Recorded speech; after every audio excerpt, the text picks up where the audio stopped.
Une orgie de big news concernant les 4 fantastiques que Panini nous a proposés tout au long du week-end. Et j'ai retenu 2 Deluxe qu'il ne faudra pas manquer, 2 Deluxe qui sortent en juillet et qui vont certainement ravir les fans et accompagner de la plus belle des façons la sortie au cinéma du film Fantastic Four version MCU, 4e film des 4 fantastiques, mais premier film de l'ère MCU, un film qui s'annonce brillantissime et qui pour le moment excite nos papilles et nos pupilles. 2 Deluxe avec le premier qui concerne la série Marvel 2-in-1 de Chip Zdarsky et notamment Jim Cheung, mais d'autres dessinateurs sont venus la dessiner puisque Valerio Schiti est un des auteurs. Marvel 2-in-1, c'est une vieille série qui mettait en scène la Chose avec plein d'autres personnes. Donc ici c'est la Chose et la Torche humaine. Cette série c'était un peu la série sœur de Marvel Team Up. Marvel Team Up c'était Spider-Man plus quelqu'un, Marvel 2-in-1 c'était la Chose plus quelqu'un. Et on se souvient de ces épisodes qui paraissaient notamment dans les pages de Special Strange. C'était des épisodes où on ne savait pas trop ce que c'était, mais on voyait la Chose rencontrer eh bien, à peu près tout le monde. Donc ça c'est une série qui a duré pendant des années et des années. Et il y a maintenant eh bien, quelques années, est-ce que j'ai l'année à vous proposer? C'était en 2018. En 2018, eh bien, Marvel a décidé de refaire une série qui a duré le temps de, je crois, d'une douzaine de numéros, et ça va faire l'objet donc d'un Deluxe, puisque c'est déjà sorti en 2 100%, je me souviens des 100%, et ça c'est la version originale. J'ai les 2 premiers numéros que je suis allé rechercher dans mes cartons. 2 premiers numéros de la série. Chip Zdarsky au scénario. Chip Zdarsky, vous le connaissez, scénariste de Batman récemment, scénariste de Daredevil, dont le run a été évidemment bien applaudi par l'ensemble des lecteurs, et puis scénariste aussi de Public Domain qu'il dessine, ou dessinateur de Sex Criminal il y a quelques années. La particularité de cette série, c'est que la première partie a été magnifiquement dessinée par Jim Cheung. Jim Cheung, quel dessinateur! Regardez-moi ça, regardez-moi ces pages. Regardez-moi cette technique. C'est un dessinateur qu'on voit plus beaucoup malheureusement, comme beaucoup de superstars. C'est un dessinateur qui évidemment nous a laissé des choses magnifiques, et notamment les Young Avengers qui ont été réédités récemment.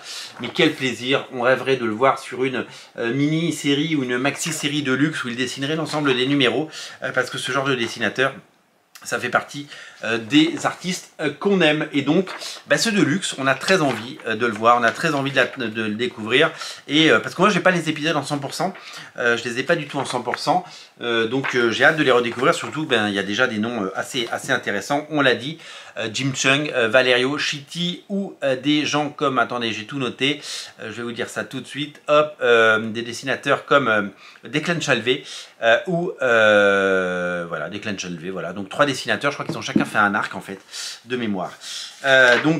Beaucoup, regardez-moi, regardez, je voulais vous montrer ça, regardez comme c'est beau, regardez la beauté de ces pages, en grand, en format, en Deluxe, ça va être tout simplement exceptionnel, et c'est un très bon choix de la part de Panini de nous ressortir ça, parce que c'est vraiment quelque chose que on va adorer. Le deuxième Deluxe qu'il ne faudra pas rater, c'est le second tome de Fantastic Four par Ryan North et notamment Iban Coelho au dessin, en Deluxe. Ça arrive en juillet également. Énormément de sorties en juillet quand on compte les omnibus, quand on compte les Deluxe. Énormément de sorties. Alors je vous montre à quoi ça ressemble, mais si vous êtes allé faire un tour sur les réseaux sociaux de Panini hier soir, vous l'avez vu passer. Cette série Fantastic Four, c'est la série du moment. C'est la série, dernière série en date. Vous savez, avant ça sortait directement en 100%, et on n'avait pas la chance d'avoir ces bouquins en Deluxe. Depuis que les 100% ont du mal, surtout sur la durée, c'est-à-dire que vendre un tome 5 d'une série en 100% c'est très compliqué, Panini a décidé pour les 4 Fantastiques, tout comme il l'avait fait pour Spider-Man, de les sortir directement en Deluxe. Ce qui s'est passé, c'est que le premier tome est sorti il y a quoi?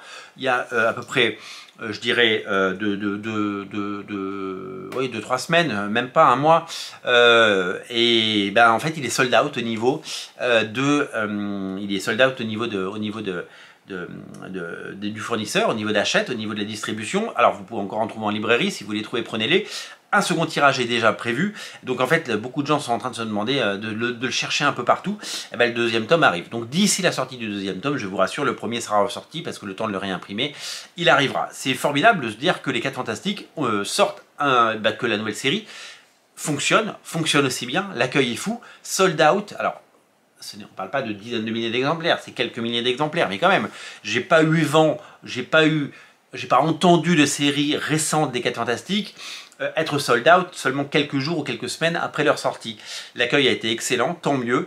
Le deuxième tome va arriver et donc il y aura une série récente à lire au moment de la sortie du film avec pas moins de 2 Deluxe. Voilà pour ces 2 annonces formidables, ces annonces incroyables qui, bien sûr, je pense, vont vous régaler. Donc 2 Deluxe, Marvel, The Thing, Marvel 2-in-1 avec The Thing et la Torche Humaine et le deuxième tome des 4 Fantastiques de Ryan North, tout ça pour le mois de juillet, en plus des omnibus. C'est taré, c'est fou, c'est juste absolument incroyable. Merci à vous d'être aussi nombreux. Ah oui, juste pour vous dire, ça se situe juste avant l'arrivée de Dan Slott sur la série.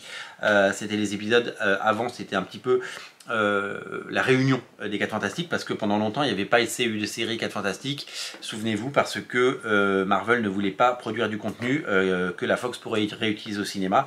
Une fois que le rachat de la Fox a été entériné, on a eu droit à des 4 Fantastiques, mais c'est fou de se dire que la première équipe Marvel, la première famille Marvel n'a pas eu de série 4 Fantastiques pendant plusieurs années à cause de ces conflits juridiques. Merci à vous d'être aussi nombreux, merci à vous d'être aussi fidèles, et ça c'est super cool, c'est incroyable, c'est génial. Moi j'ai plus qu'à vous dire une chose, c'est abonnez-vous si ce n'est pas déjà fait, et vu que a priori il y a d'autres big news qui arrivent chez Panini, eh bien nous serons là sur Radio Comics pour les débriefer, et d'ici là, portez-vous bien. D'ici là, j'ai envie de vous dire, régalez-vous et abonnez-vous, tout simplement. Merci, salut.